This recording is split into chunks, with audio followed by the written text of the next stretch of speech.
Breakfast at Tiffany's represents one of the most studied cases of a literary work being adapted into a film. The novel, written by Truman Capote and published in 1958, and the film, directed by Blake Edwards in 1961, present several significant divergences that merit in-depth academic analysis. In the novel, Capote explores complex themes such as loneliness, identity, and alienation through the character of Holly. The tone of the novel is more melancholic and introspective, with a strong focus on the psychological dimension of the characters. Holly is portrayed as an enigmatic and complex character whose charm is intrinsically linked to her vulnerability and independence.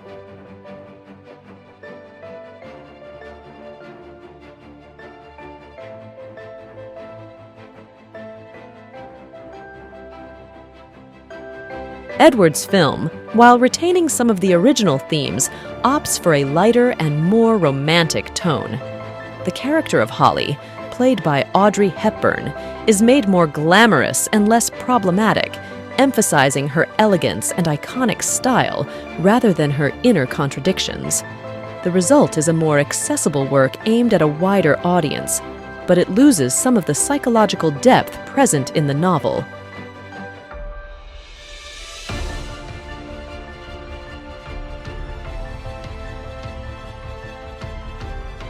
The narrative structure of the novel is episodic and fragmentary, reflecting the elusive and irregular nature of Holly's life.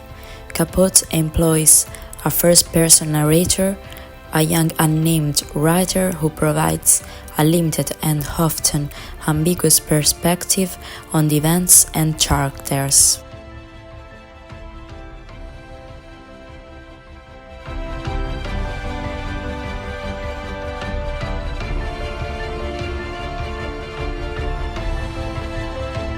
The novel's ending is open and uncertain.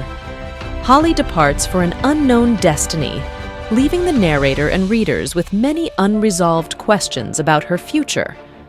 This open conclusion underscores themes of uncertainty and ongoing self-discovery.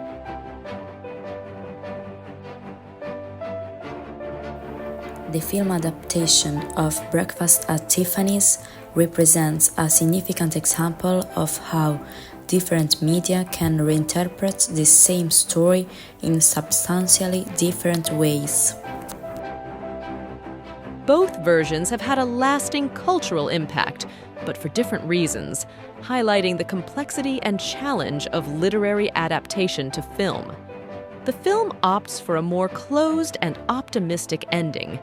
Holly and Paul reunite in an iconic scene in the rain, suggesting a romantic, happy ending. This change reflects a commercial choice aimed at satisfying the expectations of the audience at the time, but it significantly alters the message and atmosphere of the novel.